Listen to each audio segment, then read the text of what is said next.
Greetings, everyone. Your cartoonist pal Stan here for another episode of 50 Years in the Dungeon. Those of you who have been here before know that this show is in celebration of the 50th anniversary of Dungeons and Dragons, which happens this very year, 2024, which still freaks me out whenever I think about it.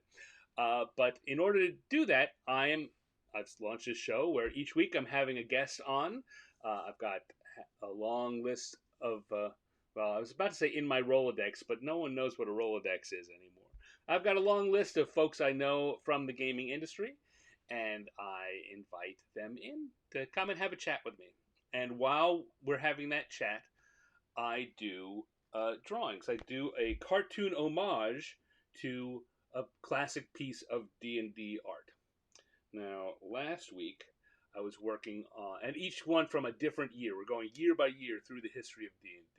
Last year we were in 1977, and I'd done an homage to the Holmes, the original basic D&D box set, and we got about halfway through it. I figured I would show you what it turned out to look like.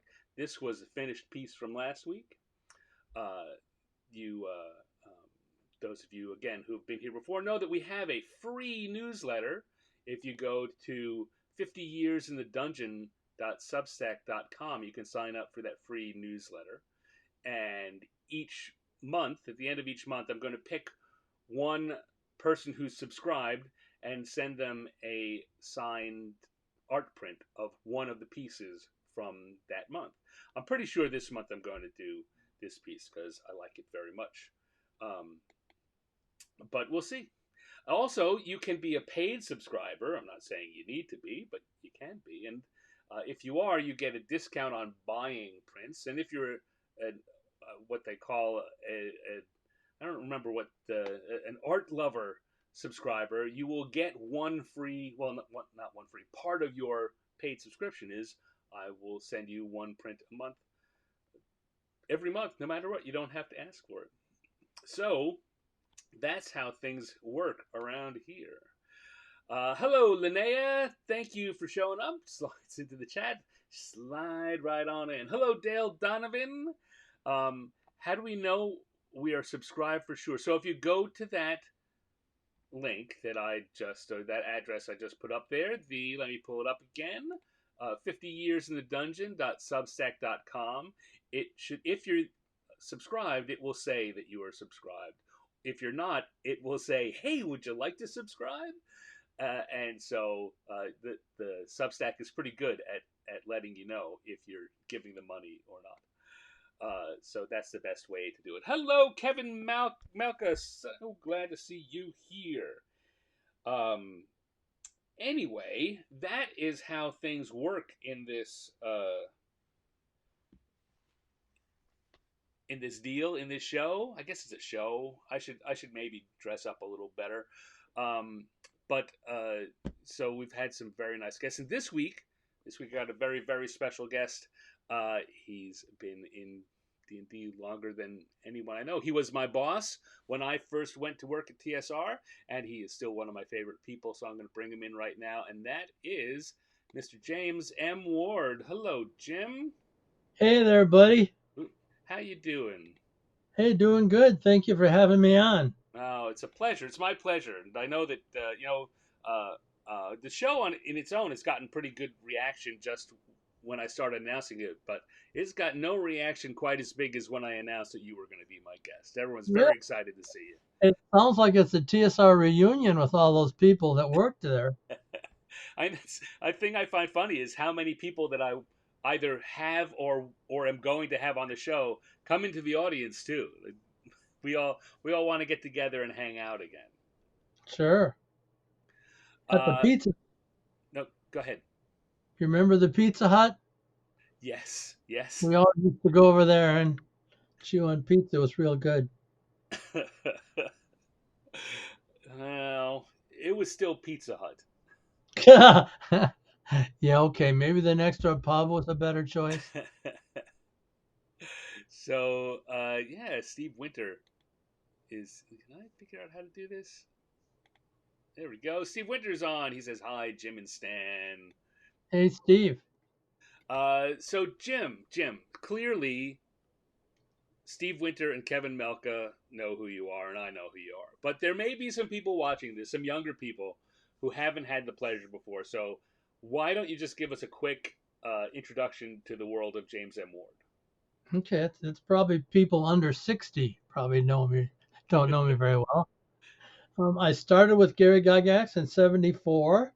I helped improve the AD&D hardbound books. That was fun. And then he was nice enough to tell me I could try writing the first science fiction role-playing game. So I did that with Metamorphosis Alpha, and he taught me how to play D&D, which I had lots of fun with. And then I suggested that we do some clerical stuff. So I did gods, demigods, and heroes, and deities and demigods, so the clerics had something to do. And I started writing for TSR. He hired me in 1980. He fired me in '84. They hired me back in '86, and I worked until someone decided they wanted me to do something I didn't want to do, so I quit in '97. That's me. And but you haven't left the game industry since then. You've still been doing stuff. No, I love writing stuff. I've worked with Troll Lords and I've worked with Goodman Games. Everybody but the big boys. The big boys irritate me, so I don't do their stuff. They haven't earned it. No, they really haven't. They really want to make Tyrannosauruses vegetarians, is what they want to do. Don't want to do that. You know what? I won't ask you to make a vegetarian tyrannosaurus, but Well, thank you, Dan. Yeah, maybe a tofu saurus. That might work. that's an idea. Yeah. All right, so I'm going to get set up here for my drawing. You're going to still be on screen here. It's going to pull up here, and there we go. This year, 1978 is the year, which is the year that the Player's Handbook, the original Player's Handbook, came out. And I thought about doing the cover, but I've drawn an homage to that at least 3 times before, and so have dozens of other people. So I went for an interior piece, and I'm going to be doing an homage to this fine piece of art called "A Paladin in Hell," which is from the interior in the Player's Handbook. I'll be drawing that while we have our conversation. Cool. All right, so Jim, you said that you got started with Gary Gygax. Now, that could mean anything, but I know that what it means is you were playing the game with Gary. You were in Gary's basement, as everyone refers to it, Yeah. and Yeah. as it literally was.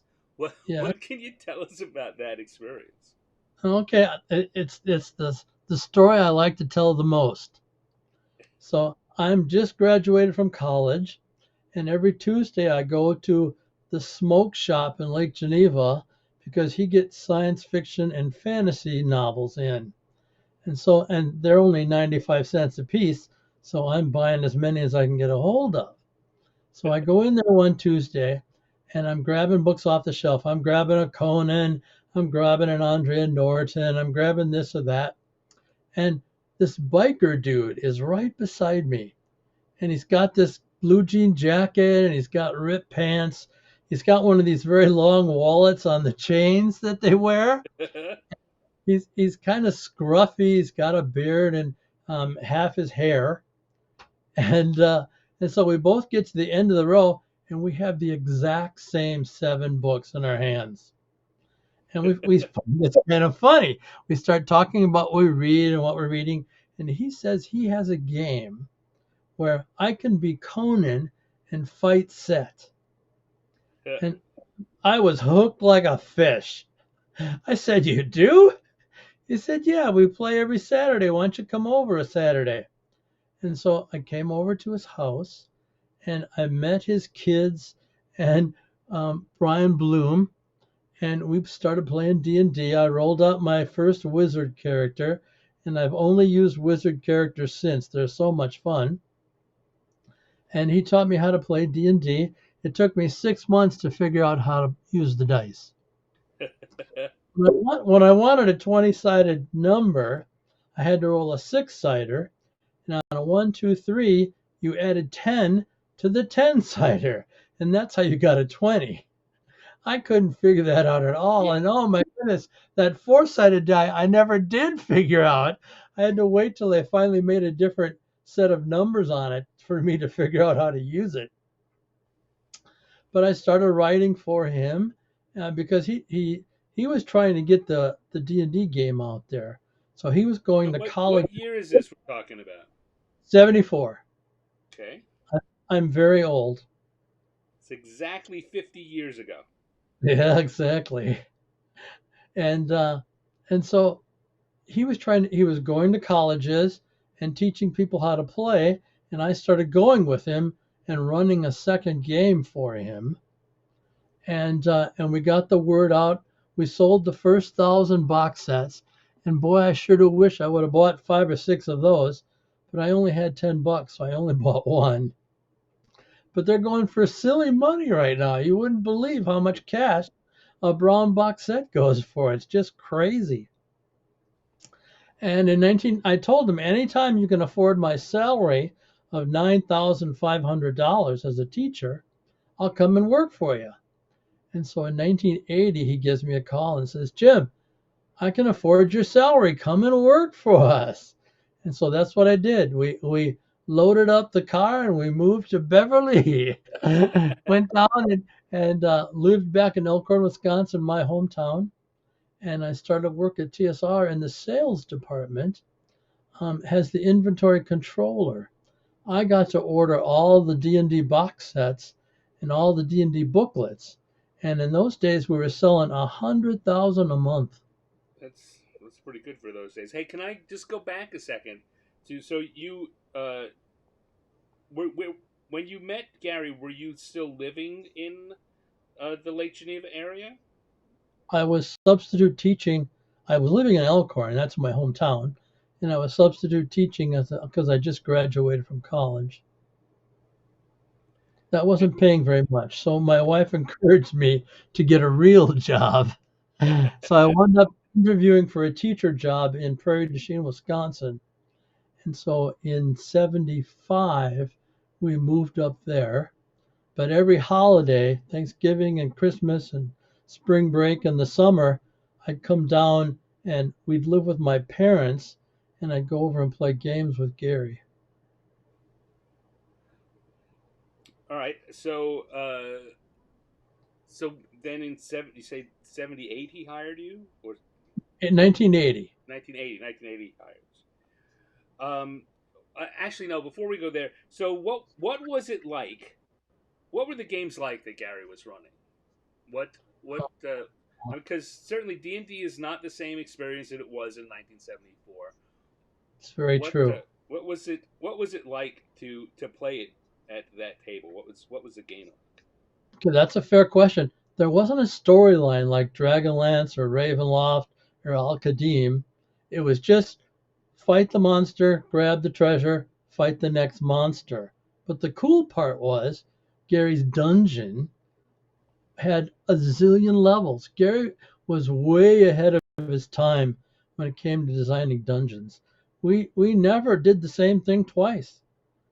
We just went all over. He had 24 upper dungeons and 10 lower dungeons.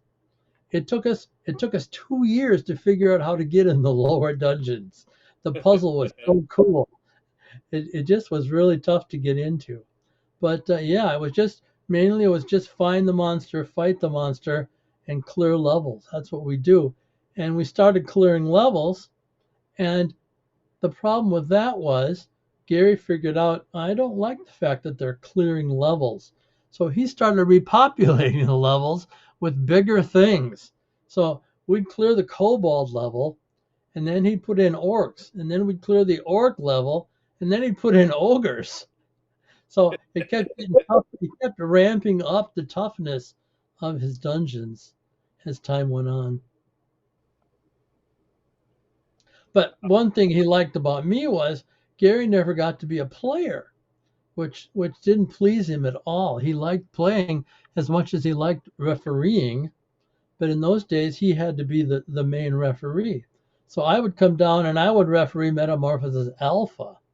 and he could play in that, and he liked that a lot. He loved being a player as much as he liked being a referee. Well, that's cool. So you were probably Gary's first DM. I was probably Gary's first DM. Yes, I was.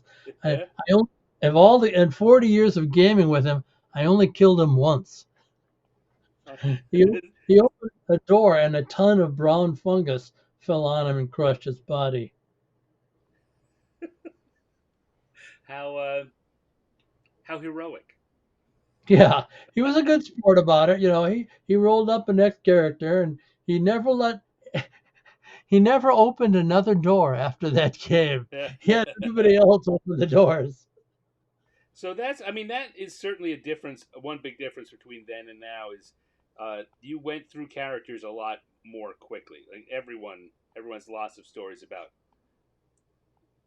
glorious and ignominious deaths. Yeah, it was much more lethal than what's happening now. They don't really want to kill you now. That's the problem I have with the big boys. They're afraid that if you die, you'll never play again. Yeah, I mean, certainly that's one of the big differences in the game. Just the difficulty or the complexity of making a character just makes you more invested in every character you make, and so losing them is a bigger deal. Yeah. Um, so can you? Are there It, any it particular? looks like that Paladin's losing right now. Well, it's look at the original. He's not doing so well there either. That's true. Uh, so, can you think of any particularly memorable deaths that Gary inflicted on you? Hmm. Hmm. Okay. Yes, there was one horrible death that I suffered. We got down to the ten different lower levels, and in one level it was controlled by fire giants, and they had a dragon and a fire elemental and hellhounds, and and the queen of the fire giants controlled the chamber that we were in. So we rushed in there. We had all sorts of fire protections on. We had save from dragon breath, and we had save from fireballs. Just all sorts of things we could grab. We saved for 2 years to do this fight, but the giants nailed me. But I had magic jarred into the queen's body because magic jar was a way different spell there. In those days, you could pick what you magic jarred into. So I Okay. magic jarred into the queen, and she started giving orders. But the dirty, rotten giants ate my body. And Gary thought it was hilarious that my body was eaten. And I said, Gary, what am I going to have to do to get my wizard back? And he said, well, Jim, I'm sorry, but your body got eaten. You can't have a wizard back. And I said, uh, what about a clone spell? He said, well, you didn't cast that spell before you went down into the dungeon, so you Oh. have, you have nothing to clone. And I said, okay, what about a limited wish? Oh, limited wish, that won't do it. No, Jim, that's not strong enough to bring your body back.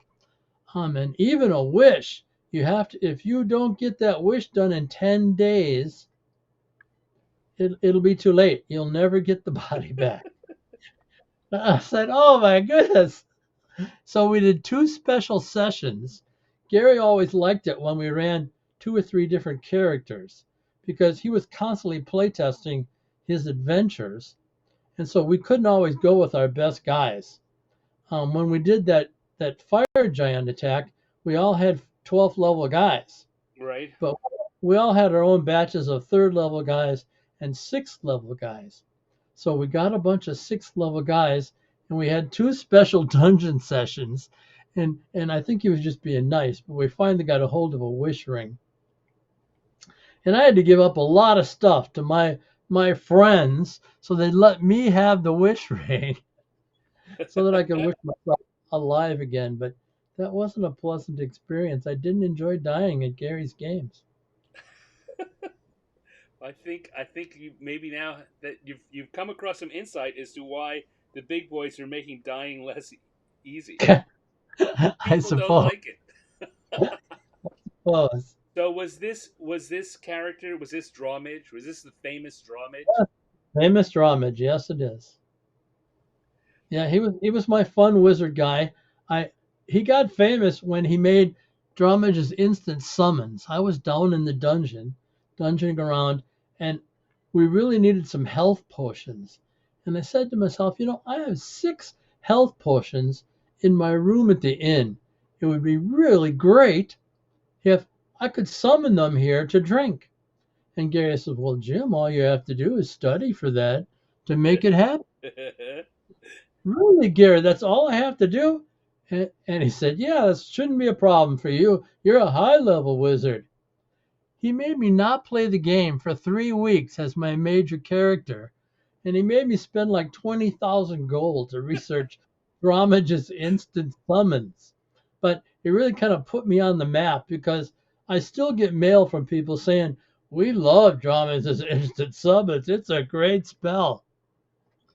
But Gary made me suffer to make that thing happen. So I mean that is a level of fame that very few people ever had, and I think are never going to happen again. Is to have your character be that, Drawmage is part of the game, part of the history. People who've never heard of Jim Ward, and I pity them. People who have never heard of Jim Ward have heard of Drawmage. Yeah, let me tell you an interesting story about Dramage. Please. So I left TSR and we started a company called Fast Forward. And in one of our first products, I put Dramage in a bunch of spells because I figured, hey, Dramage is Jim Ward spelled backward. I would certainly own that name. 2 weeks later, we get a cease and desist order from Wizards of the Coast. They say they own Dramage. I couldn't believe what I was reading on a piece of paper. We couldn't sell that product because they thought they earned Dramage, but they also had lawyers to back it up. So I was just kind of screwed, blued, and tattooed, is what I was. So I lost the right to use that name. Made me very So I sad. mean, I think that you're in good company in that that's very similar to a lot of stories that people tell about what happened to uh, Jack Kirby. Oh yeah, sure. So Yeah, I'm gonna lump you together with Jack Kirby. There's another bonus for you. yeah, really. I'll tell you, I loved his commandy stuff a lot, and his new Yeah. gods was really good too. We have John Wick. Hey, John Wick. John Wick has joined, and he says, "Thank you, James, for all of your contributions. Oh well, that's very kind of him. You earned it, Much buddy." appreciated. Yeah, there we go. Love hearing that. All right, so you are the famous Drawmage. You have spells named after you. You have lost the use of that, but they can't take away the fact that it is you. They just can Yeah. tell you that you can't sell it. Yes, exactly. You can be that person, you just can't make money off being that person. Yeah, isn't that great? Um, all right, so now you come and you're working at TSR. Yep. Um, it's just 1980, so is that the Hotel Claire era? Yeah, I was upstairs. I was up on the second floor in the Hotel Claire with all the other artists and some designers, Tom Mulvey and Errol Otis, those guys. And what were you working on? You said that you were doing design and sales, or did they hire you just to do sales? When I went to the Hotel Claire, I started working with the book department. We started doing pick a path adventures, choose your own adventures. And I helped with those and wrote some. Basically, Rose Estes was the main writer on those choose your own adventures for the first 6 books. Mm. But she wrote longhand. She didn't type. So I had to type in all of her books and make sure that the paths all worked, which is that's a lot of work, I'll tell you, to make sure a pick-a-path path works in a book. Eventually, we got Al Buckles to do us a computer program that checked all the paths, and that worked terrific. But that wasn't until we were doing like the 30th Choose Your Own Adventure book. So what kind of computer were you using at that point? That's very early in the computer years. Oh, it's very early. We had the Edit2 computer program that was it wasn't really a word processing program, but we used it as a word processing program. And they used the mainframe. That's what Al Buckles used to a great big IBM mainframe to write the program that checked the paths for us. So I'd put a little symbol by the end of every choice, and then it would check to make sure the symbols lined up in the proper order. Hmm. All right, so you came on and you're doing pick a paths with Rose Estes and such. Yeah. What? How is it that you wound up doing sales? Well, that was sales was like my first 2 years. I was in sales because they didn't know where to put me. They, they just knew he wanted me down there. Yeah. Oh God, Jim. You know what story I would love for you to tell? I don't. At any point I ask you to tell a story that you don't want to, you can decline. But Okay. this early on, this is the era of the little burnt popcorn story. Let's let's not go there, shall Okay. we? All right. All right. We got to keep some secrets from the audience. I tell that story at conventions all the time because it's one of You're my kidding favorite me. stories. All right, Really? so anyone who's listening who wants to know that story, ask me another time. Jim's not going to tell it, and I'm not going to push him. God, okay, thank you very much. No, I want you to be comfortable. Like I say, I didn't clear this with you ahead of time, so that I don't want to. I don't want this to be the kind of thing that you finish and you never talk to me again. Oh, that would be bad. Yeah, that'd be I horrible. Yeah. All right, I'm looking so forward to working on projects with you someday, buddy. that would be great. That would be great. All right, so uh, what what comes to mind? What entertaining tales of that era of your career Okay, pop I up? got a real good one. All right. I, I went to the New York Toy Fair for the first time. It was 1981. And we went to the toy fair. We had a booth at the toy fair and we hawked our products there. But I was really a country mouse in the big city because I did not like New York at all. To me, it felt evil. Yeah. And, and so we went to a Greek restaurant there, and I'd never had Greek food. And so we go in there, and this gorgeous woman is doing one of those Dance of the Seven Veils dances. I couldn't take my eyes off of her. I wondered how far she was going to go, but she didn't take off all seven veils, thank goodness. But we got the menu, and I'm the sure in menu, New York somewhere someone did that, just not at a Greek restaurant. not in the Greek restaurant we were at. And so we looked at the menu, and I didn't see anything I wanted there because I knew I didn't like lamb. I'd had lamb before, and I didn't like its taste. So I looked over the menu, and I saw ouzo and retsina, and I asked Don Snow, "What kind of drinks are those?" And he said, "Oh, it's just liqueurs. They taste really good, Jim. You should buy one of each." And we didn't have to buy it; it was being paid for. So I said, "Okay, I'll order one of each of ouzo and retsina." And and then I looked at the menu and I didn't see anything that looked decent at all until I came across sweetbreads. Oh dear. And I said to myself, iced rolls, they sound great. So I ordered sweetbreads from the gorgeous Greek waitress who had seven veils on as well. And so they started drinking and they brought in the ouzo and retsina. And Uh huh. one tastes like licorice. I don't remember which one that is. That's Uzo. They said, okay, I did the ouzo and I knew I hated that. And the other one came in a big cube of ice. It was so bizarre. And they took the glass out of it and they gave it to me, so it was super cold. And that tasted even worse. I said, "Oh my goodness, just give me some iced tea." They had iced tea, so I was all set. So we were watching these dancers, and the dancers were they were very distracting, I have to say. And the music was pretty cool. It's kind of Greek kind of stuff, or what Mm. I imagined was Greek music. I have no idea if it really was. And then the waitress brought in the food, and I got this long tray with these 7 globule things on it. And I must have looked at it askance because she looked really worried and just said, "Is there anything wrong? Did I do something wrong?" Uh, And I looked up at this beautiful woman and I said, "No, no, everything's fine."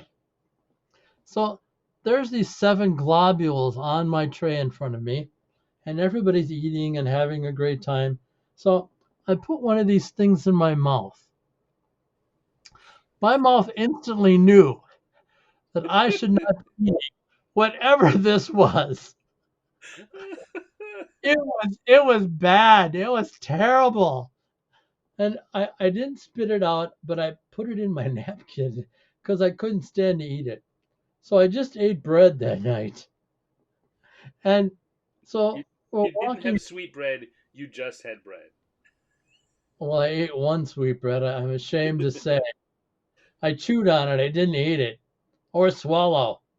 Anyway, we were walking back from the restaurant to the hotel, and Don Snow was laughing hysterically at me. And I said, "Don, why are you laughing at me?" He said, "Jim, do you know what sweetbreads are?" And I said, "No, I haven't the slightest idea. I thought I was going to get glazed donuts." He said, "No, sweetbreads are goat penises." I said, "Goat penises?" I screamed at the top of my voice, "Goat penises?" And I wasn't happy for the rest of the night. I'm sure you were happy you didn't eat them. Yeah, really. I knew I shouldn't eat them. That's for sure. But we never went back to that Greek restaurant. And I take it you haven't tried sweetbreads at anyone else's restaurant either. I refuse sweetbreads, yes. Kind of another interesting story. We went to this Norwegian place, and it was way cool. It was super fancy. We were kind of underdressed for it. And again, I looked at a menu, but I saw salmon on the menu. I knew I could eat salmon, but I didn't like the names of any of the drinks. So I said to the waiter, "Can I get a Shirley Temple?" And he Uh, kind of looked at me. "Shirley Temple? You want a Shirley Temple?" I said, "Yes, sir, I do. Thank you very much." And so he brought it, and it was like big smiles on his face. A Shirley Temple, of course, is cherry juice and 7 Up. And I said, uh, "How much is that going to be?" And he said, "Oh, sir, the Shirley Temple is on the house." He just thought it was so funny that I would order a Shirley Temple. But hey, it tasted good. I was a happy man. Stuck in New York against my will. so you've been to New York a fair number of times since then. You're you're Yes, I you're a well-traveled man. Do you yes I do you usually drink Shirley Temples? when I don't know what's on the when I can't understand the drinks on the menu, I do Shirley Temples. If it's a business meal, then I order a rum and coke because that for me at least it's safe. But Right. yeah, I don't Shirley Temples I know are safe. I'm All not right.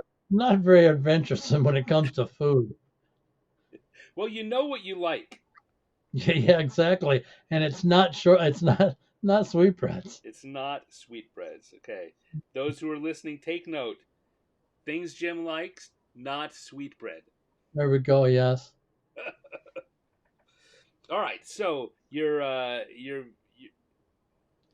TSR. You've been through your sales phase. Um, how long were you? How long was it until you started getting into management? Oh, let's see. That's a very good question. You know what? No one's ever asked me that question. I It I had to try be and be different. Yeah, really. It had to be like late 83, early 84. I got control of all of the novels for the freelancers. So Mm. basically, I had to do the contract. I had to approve the novel getting done. I had to do the contract. Then I had to read the novel when they sent it to us to make sure that it complied with all our standards, and it wasn't wild or crazy. And then I had to get them paid, and so I did that for 4 or 5 months. I did that until April 4th, 1984, a day that will live in infamy. And why is that day living in infamy, Jim? 55 people got fired that day. I was one of them. We went from 386 people at TSR. We went down to 86 people at TSR. I fell in the third of 5 purges. Wow. Yeah. So that was the end of your D&D career. No. So what did you do when after the day of infamy? Unless you want to Nobody's tell ever an asked extended. that question either, Stan. You're getting a lot of firsts today. Basically, yeah, I Candy. know. You should feel proud of yourself. I started writing for the book department. They didn't have anybody to do choose your own adventure books. And are you familiar with the Ace of Aces books, Mm-hmm. Stan? Ace of Aces is World War One air fighting where they show a picture. Yeah, it's 2 books. There's the good guys and the bad guys, and each one has a book. And you look at the picture in the book, and then you decide what to do. So I said we could do Ace of Aces with fantasy. And so I proposed to TSR that we do a one-on-one book where you're fighting a dragon. So one guy is the dragon and the other guy is the knight. And So they I don't know. became I don't know. Let me just pause here. I don't know if you know that, but Ace of Aces right now is getting reprinted for the first time in years. They've got a big Kickstarter oh, going. I know that. And actually, when I saw that, I wrote them and said, hey, anytime you want dragons to fight in the skies, I'm your man. But they didn't answer back. So anyway, I started doing those one-on-one books that were very popular, and I started doing a thing called catacomb books, which were another kind of game book where you saw this full-page picture and you could have choices on the picture, and then you picked the choice, and then it took you to another page.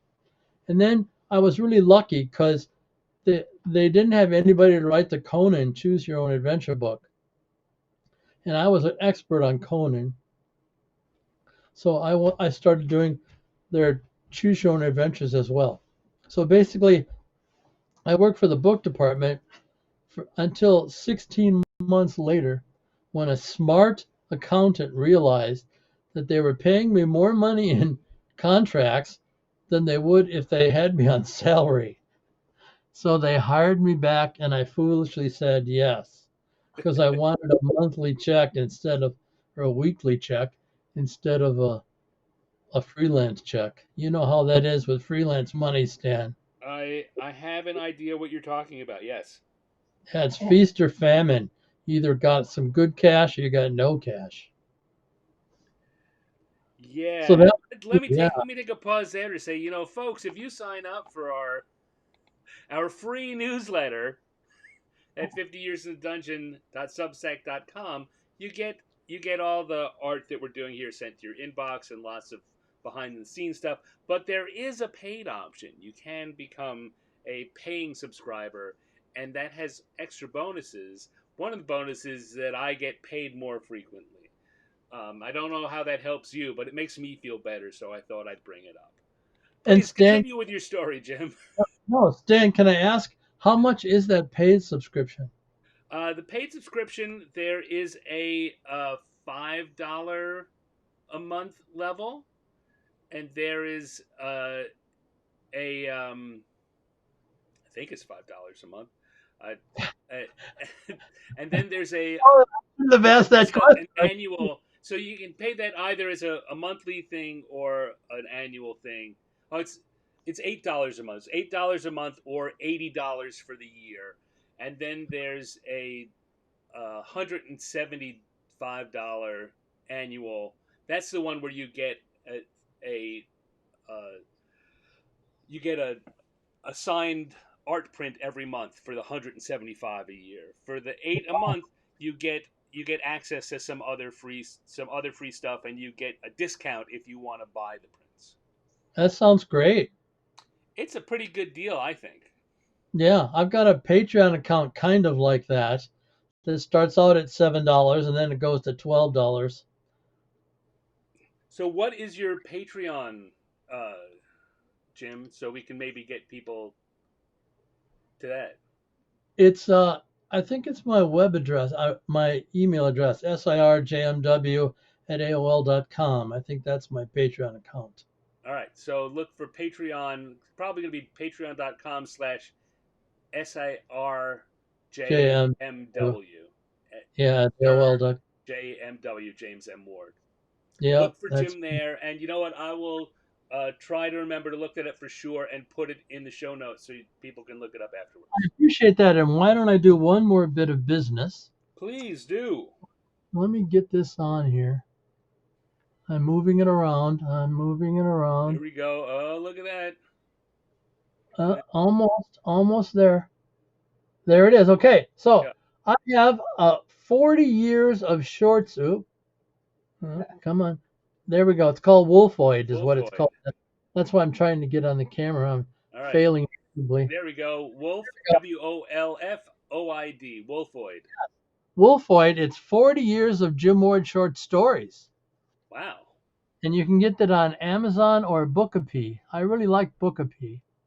Are you familiar with that, Stan? I'm not. I'm not. Bookapee is PDFs of people's novels. Mm. It's way cool, and you can get just they have all genres on it. It's a very interesting setup. But then I'm on Amazon too, where you can get, and I just made them against their will do big print versions of the book. They started out doing 8-point versions, and I can't read 8-point type anymore. So I made them do 10-point type, and they didn't want to, but I don't care. So I made them do it. So you can get a 10-point easy read version, or you can get an 8-point version for less bucks. All right. Oh, so Paulette Bell Muerte Anderson, uh, welcome to this lovely person with a long name, has been kind enough to put in the chat that this is your Patreon, Jim. This is a link to it. So, Isn't that amazing? She set up my second Facebook page, and I just adore her. She does it all for free because she's kind and nice to me, and she does just a great job of supporting me in what I'm doing. well, that's terrific. Thank you very much, Paulette, and thank you for helping Jim. Yeah, the problem is every time I want to reward her with something, she's already bought whatever it is. It's a big grief for me because I don't know how to reward her properly. But Let's see. she's She has just also wonderful. put in the Wolfoid at Bookapee. There's the link for that. These she's watching on Facebook right now, and so in the Facebook comments, these links will be there. But I'm putting them up on screen so folks can see them. I will go back and put them into the show notes after we're all done, so people can find it afterwards too. And yeah, that's really nice. Isn't she terrific? Linnea asks if it's yeah, yes, Linnea, you can put it in the YouTube feed too, and it. Thank you very much for offering. That's so cool. See, I don't know how to do any of that stuff. Well, you know what you do. Jim, is you know how to have fans who know how to do those things. Oh, there we go. I know people. That's right. You don't have to Yeah, know how to do things. You have to know people. That's been my exactly. career. Yeah, me too. In fact, I really miss all the TSR people because it was so great having talented editors and designers and artists, working at the company. Oh my goodness. That was just a joy. I didn't know how good I had it. No, none of us did. Is you don't know what you've got till it's gone. Ain't that Yeah, the truth? sad but true, buddy. All right, so you wind up. Um, they bring you back in, and you say yes, uh, and you come Foolishly, back yeah. to the company. And what are you doing at that point? I started doing laser tag stuff. You started doing laser tag? Laser tag, yeah, laser tag was gigantic in '86, and they wanted some game books and some pick-a-path books. So I was able to do two laser tag game books, and kind of a funny story. So It's already a funny story. Japan sent us a bunch of laser tag stuff, and we discovered that the Japanese are little people. The hats were all too That's small. The chest plates were all too small. Everything was too little for us, but we figured things out. But then we started playing games, and Mike Dobson was a mean guy. He played Walk Behind the Fat Man game. We did pom pom, pom pom, where you try to go from one end of the field to the other end, and the guys on one end of the field shot at you with the laser tag pistols. And Mike Dobson figured out that if he walked behind me, he'd never get hit.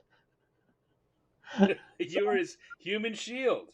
I was this human fat guy, is what I was, doggone it. And I didn't put that rule in the game. I was very irritated with the whole thing, tell you the truth. But yeah, I got to do two different game books for laser tag, and they sold great for TSR. And the Pick-a-Path book sold really well too. But then the craze disappeared when everybody and their mother started doing laser tag. So that was that story, Stan. Well Hey, done. yeah, Well let me done. see. Let me see the piece of art again.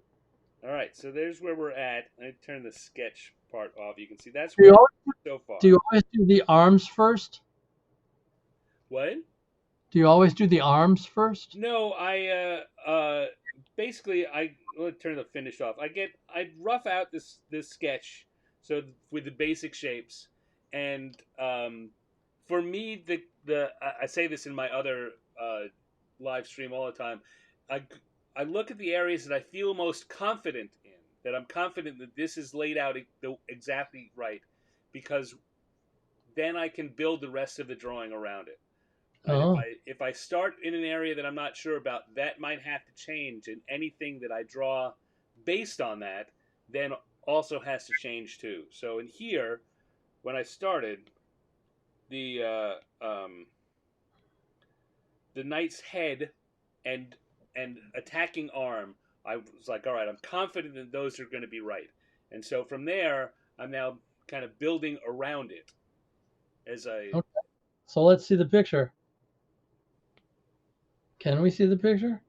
Can you see? Oh, you know what? I keep forgetting to come. Yes, I thought I was showing you the whole time. Here we go. There we go. No. So now I've been told that hands are the toughest thing to do. Is that true?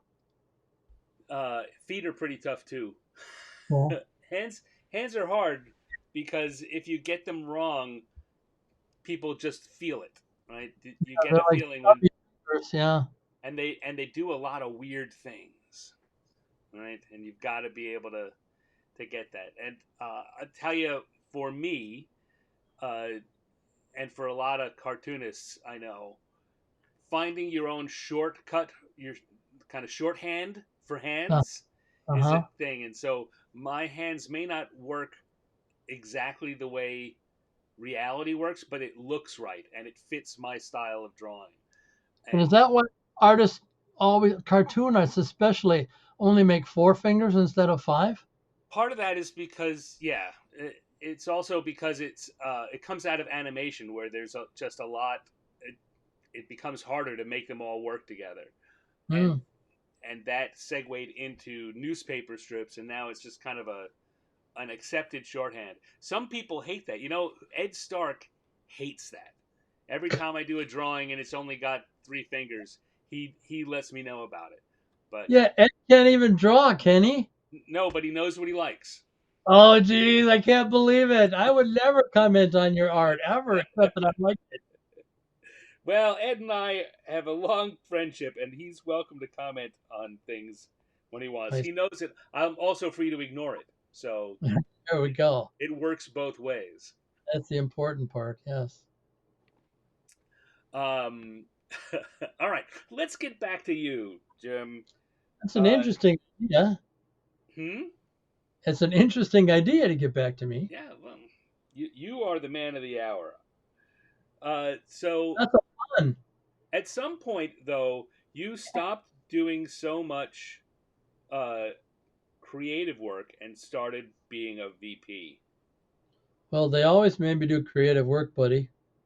It never really No, stopped. I'm not saying you didn't do any, but you did less and less for the company. Let me think about that. I don't think I agree, sir. If I wasn't All right. writing a Dragon magazine article or a Polyhedron article, I was designing Spellfire with Steve and a couple other guys and Oh, working on Spellfire. the Let's talk Greyhawk about hardbound. Spellfire. I think very few people these days who are not old like us will remember Spellfire. Why don't you tell us a little bit about that and how all that came together? Sure. So Wizards of the Coast had a Origins came out with Magic the Gathering, Right. and it was Origins is a big trade show for the game industry, for those who yeah, don't. and it was truly awful. The rules were in 8-point type and they weren't very clear, and the decks were terrible. But I instantly knew that this was going to be a big deal. So I went back to Lorraine and I said, Lorraine, we have to do a card game because Wizards of the Coast is going to do this game and it's going to be a big deal. Now, Wizards is going to be gone in 6 months. But I knew better. So every single meeting I had with the upper management, I said, we have to do a card game. And Wizards became more and more popular until they came to Gen Con with zillions of boxes of magic cards, and they sold every single one of them the second day. So it kind of put a lie to the fact that they were going to be gone in 6 months. So she said, okay, you can do a game if you want. And so we got Steve and we got Mike Bro. I think we got Zeb Cook in on it too. Because we had all this fantastic art.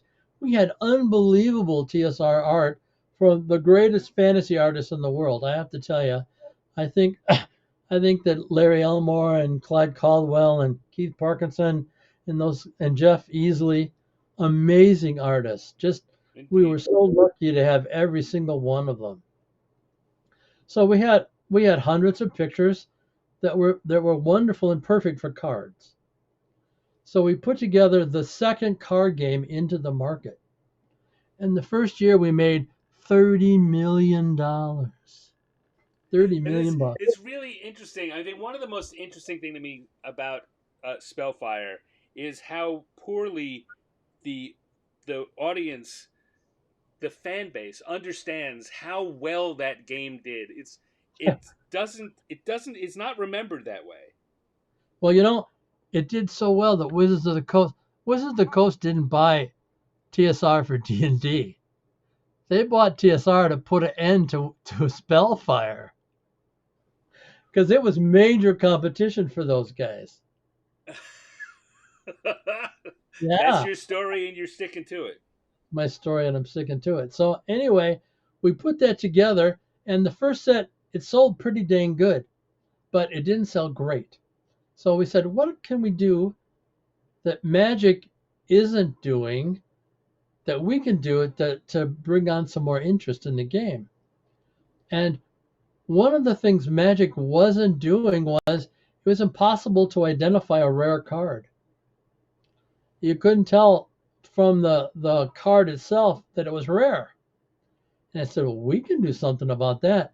And in the Ravenloft set, we went to photo cards. All the rare cards were photos of TSR employees dressed up in fun costumes. So we had a great deal of fun doing that. Let's see if I can. I wonder how many of the people in the chat who are former TSR employees are going to chime in and say, "Fun." Yeah, well, there is that, buddy. So let me see if I can make this Oh, let me happen. let me let me change the angle so that you're larger so they can see this. Go Okay. ahead. All right, now let's bring it here. Okay, yeah. Now you So, see, there's yep. the Jamoid card, and it's the good to be king card. I was on 44 different Spellfire cards, Wow.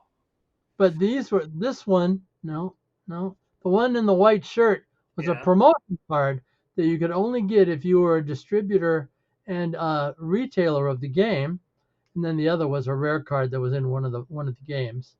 So we were doing rare cards as photo cards, which everybody absolutely loved. They absolutely loved it. Yeah. Turned out So really good. I was Kevin very proud. Melka Kevin Melka says fun. Yeah, right, So Kevin. does Come on. Steve Winter.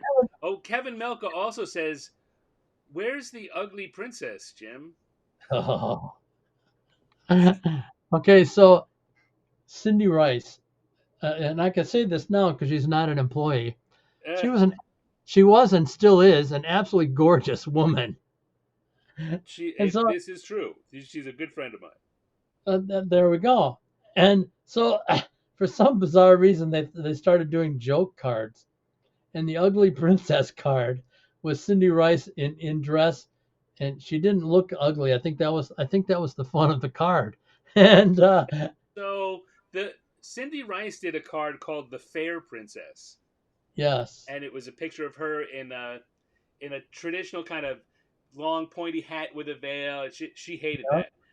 But for Christmas one year, it might have even been Kevin. I don't remember who. Someone made a thing where they photoshopped your face onto it and made a version that was called the Ugly Princess.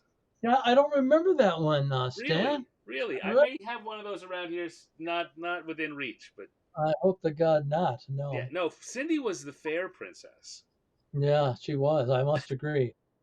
But in those days, we couldn't bring that up. She was not like many people. She did not desire that kind of fame and was uh, not enamored of the idea that part of our job was to pose for these photos, for these photo cards. Well, that's too bad because everybody did it, and I think most of them had fun doing it. Stan, were you one of the cards? I was on three cards, I believe. I was the confused hunchback. Oh, jeez. Um, I was some kind of Olaf the Sly. All right, here's my story. Olaf the Sly. Uh, I came to TSR in October of '95, I think, and it's cold in Wisconsin early. Yeah. Sometime around the end of the year, I was told that I was assigned to be in a photo shoot, and it involved going out into a field. Oh no. And I'm sorry. they only had I am a man of girth. I'm and the jeans I was wearing was not suitable. But they only had one pair of pants for these photo shoots in all the stuff that were appropriate size for me, and there were two of us who needed them for that photo shoot.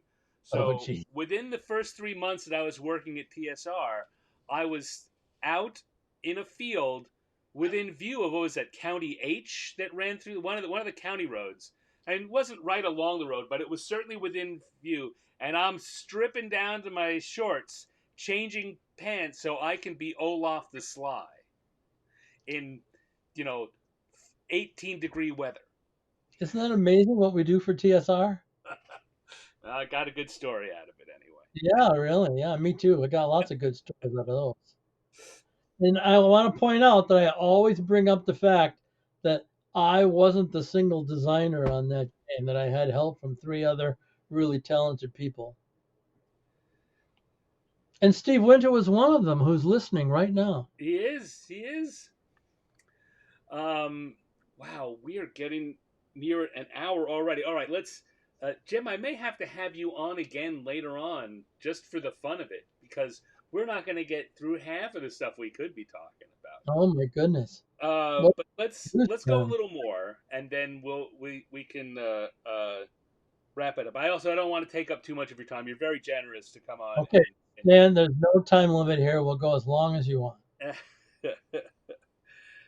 So yeah, Spellfire did very well from any measurement that we could make, and yet the the audience writ large chose to not remember it that way. Really, and I wonder why that is. Maybe it's because a company bought TSR and stopped making it. Maybe, I don't. Jim. The industry has shown that if the fans decide they want to keep something alive, they will, despite what a company does with it.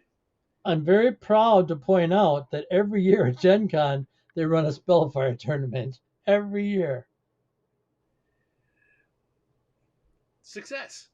Yeah, success. All right, so So let's. that's gonna take us to Dragon Dice, Dan. Dragon dice. Wow. All right, let's do Dragon dice, and then we'll do a quick kind of look at jump forward to today, and then Okay. I will talk to you and get you on later in the year. We'll go back and visit some other stories. All right, if that's what you'd like. Yes. That's So that's what I. Dragon Dice. Well, this we go to Toy Fair every year, and this little German guy comes to our booth, and he has dice that you can pop off the faces, and you can put new faces on the dice. And we loved this idea because we were looking for something else to impact the Wizards of the Coast market. Mm, So we figured if we made collectible dice, that people would go stark raving nuts for it. So I started negotiating with this German, and he went back to Berlin. I started calling him every week. And funny thing, he kept upping his price. He kept upping his, I want this much up front, and I want a royalty of this. And for 4 weeks in a row, that price rose and rose and rose. And I said, we aren't going to go any higher than this. Are you sure we can't do a deal? And he said, no. So I had to go back to my superiors, Lorraine and Will Martins and Mike Martins, and I had to say, I'm sorry, he kept raising the price. We couldn't get him. So we sat there all kind of in a funk mm, until I said, you know what? We can go to our own dice manufacturer. And we can't make dice that pop off, but we can make different dice, common, rare, and ultra rare dice. And they said, well, let's give that a try. So we called up Koplo, Jim Koplo of New York, who mm, had a great dice company going. And he helped us put together the idea of dice molds that changed with every edition of the dice. And Lester Smith and a bunch of other people, and I think even Kevin Melka might have been on that group too. But Lester Smith put together a brilliant design for Dragon Dice. yeah. And so we put together the dice, and we put together a big set of dice, and they were commons, uncommons, rares, and ultra rares. And you would roll the dice, and you would have a battle.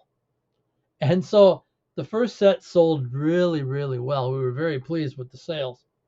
And so we took it to Germany, and a guy at Germany came over to us and said, I dreamed about Dragon Dice. And we said, oh yeah, right, you did? He said, yeah. And he took out a picture of a die that had never been made before. It was kind of a weird triangle lozenge. And Yeah. they said, I don't want any money for this, but I thought maybe you'd like to use it as a dragon die.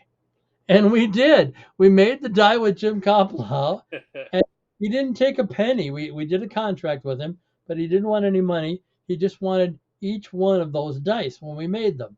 So that was easy to do. It didn't cost us a cent. And so we did that, and people loved the dice and loved collecting them, which takes me to the Amazon dice. We'll make this real quick, Stan. Okay. But, So Hong Kong is printing or is fabricating our dice for us with molds. And so I said to the Hong Kong people, we've got this rare 20-sided Amazon die. and we only want them in half the boxes. So they shook their heads, yes, that isn't a problem. And so we ordered the dice. And the first, I think we ordered 50,000 sets of the dice. And the first 25,000 sets come in. They took 6 months to come over the water. They had to come over the water, and they had to come in semis and be delivered to Patch Press in those days. And so the first 25,000 sets came, and they sold like crazy because everybody wanted one of these rare 20-sided Amazon dice. Well, guess what? There was a language problem between me and Hong Kong. I ordered half the sets to have them.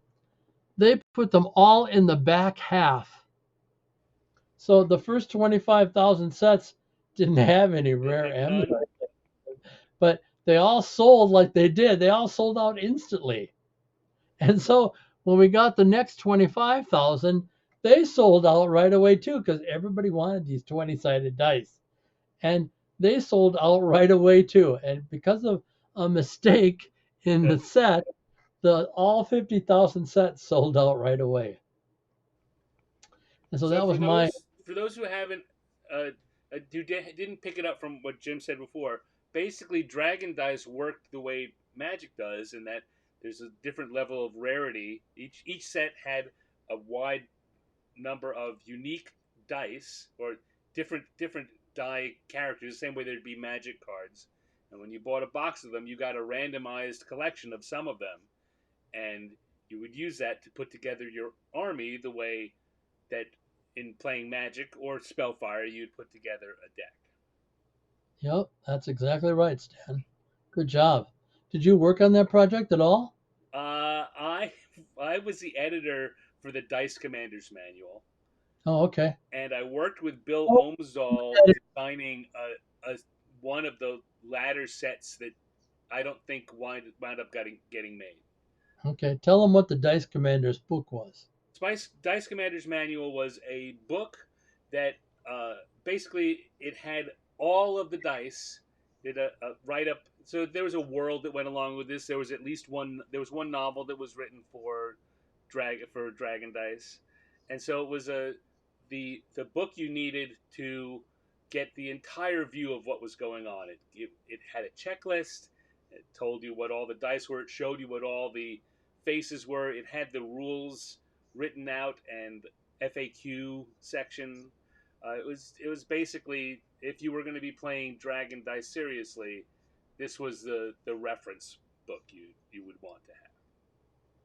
Yeah, very good. And kind of interesting idea on that novel. We cut a hole in the middle of that book, and Yes, we put a die in there and we shrink wrapped it. And for the first couple of weeks, Random House loved it, and then Random House called and hated it because people would go in the store, rip off the shrink wrap, and take the die. And so they couldn't take the book back because it didn't have the die. right, So the retail stores were all irritated at Random House, who was irritated at us for putting a die in the book. It's kind of funny. it was funny. I don't know if you may not remember this, or you may have chosen that you didn't want to remember this, but when that when that novel was released at Gen Con, it sold like heck. People wanted that die, but we found that the trash bin around the corner was filled with people would buy 5 copies of the book because they wanted 5 of the dice. They only wanted at most one of the books, Oh and my. they kept going. Now TSR made his money. Alan Varney, who was the author, got his sales for his residuals, Yeah. but the a lot of those books just got recycled. Tragic. Yeah, on the or brilliant marketing. Yeah. Well, it wasn't done on purpose, I'll tell you that. Many of the things at TSR were not done on purpose. All right, so Jim, we're let's take it into the end phase here for this show, and we're at the 50th anniversary of Dungeons and Dragons, which is really hard to believe, but it's true. As you were saying, you you've been playing for 50 years. You've been playing since there was a thing. Uh, Yeah. oh well, Steve Winter says, "Will Jim be at GaryCon?" Jim, will you be Yes, at I Gary? will for sure. I'm looking forward to it. All right, we will touch on that again at the end, but I thought I'd answer that straight away. So we're here. When do you think that in 1974 there was any thought in your mind that 50 years later you'd still be associated with this and you'd be doing this? I have to tell you. Okay, so all through the 70s and into April until April 4th, 1984, a day that will live in infamy, So I hear. I thought I was going to work at TSR forever. I never Yeah, wanted to change. Oh, that's turned out wonderful, Stan. thank you. You're going to sell that for hundreds of dollars, aren't you? Well, I'll be selling prints for fractions of hundreds of dollars. There we go. There we go. Yeah, I thought I was going to work there forever, but then when I got fired, I was dissuaded from that concept. But then I foolishly got on again and worked till 97 when someone horrible wanted me to fire 1 million people, and I said no. So I didn't think I'd be in gaming forever, but here I am. I've been in gaming forever. Yeah. Um, and you still play, right? I mean, clearly you're making games, so you're still playing. Yeah, every Thursday I play with a bunch of friends from TSR. Are you playing D&D? No, we're doing board games right now. Yeah. I have played D&D online. It's kind of cool. And I ran a Metamorphosis alpha game for a while online. That was fun. So what do you think about someone who's been there from the very beginning that this move into online gaming is one of the things which has allowed D&D to have its latest renaissance. Right? The fact that we got all these people who can play from home and you don't have to have people who live in your neighborhood anymore. I know that we used to dream of something like that. What do you think of this new world of online gaming? Well, I like it a lot except for the charging part. I Yeah. like the fact that I can play with people on the east or west coast or England. That's way cool. But I don't like charging to play. Okay. So Um, that's me. I mean, why should I pay a fee to play the game when I can get on the internet and play without them? this is true. I will point out the irony of there's been a point in both of our lives when we were involved in saying, well, the reason you need to pay is it costs money. We want to make money. Yeah, yeah, all right. You got me there. But as gamers, we live on both sides of that coin. Yes, we do. Um, And the coin keeps getting smaller. no, your eyes. It's just your eyes. You need better glasses. Yeah, that could be. So do you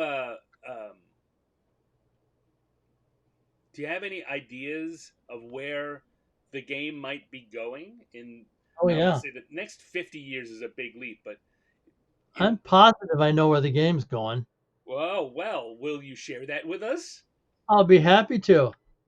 It's going to go to holodecks. It's going to go to holodecks. Okay. Yeah, we're going to have Star Trek holodecks for sure. We're getting close to it now. You can put on these glasses and you can look all around yourself and see, the wilderness or jaguars and lions. You can see stuff now on big glasses. I think the holodeck's going to happen for positive. I don't think artificial intelligence, people whine to me, artists and designers, that artificial intelligence is going to take all their jobs away. And I say, no, all you have to do is be better than the artificial intelligence. And I think people can do that. I just don't think it's going to take away. And Gary said the same thing about computers. He said there'll never be a computer that's as good as a referee. And there'll be computers that are good. I mean, they get parsers now on the computer games that are amazing. But I just think the human element is always going to be better. It's uh, that's interesting. I have very similar thoughts. But it's let's say I try and find a way to say this without sounding like a snob. But there's a large portion. So for any endeavor we're talking about, any artistic endeavor, there are the people who like it at the high end and the people who just want to consume it and it doesn't matter. It's difference between people who want to go to a steakhouse and people who are happy eating at McDonald's every day, Yeah. right? And I think that the fact of the matter is that for the people in that uh, um, in that metaphor, the people who are happy gaming in the McDonald's version, the AI is going to be able to fill that need, and there are a lot of people who who won't have lower level jobs because it can be taken by the computer, but that in the end, the the chefs who are preparing the great steaks, are never going to be replaced by computer chefs in the That's same a way. very good analogy. Very good analogy. I always bring up Jim Holloway. Jim Yeah, Holloway could put emotions on a rock. The AI will never be able to do that. All his people and characters, they had real emotions. You could tell if they were happy or sad or inquisitive. Jim Holloway had right. that talent. I'm really sorry he's gone from the Yeah. earth, but let's hope he's at somewhere better. All right, so I'm gonna stop drawing now. This is as far as I've gotten. I'm gonna finish the drawing over the next few days. In fact, if you want to see it, I will eventually post it online.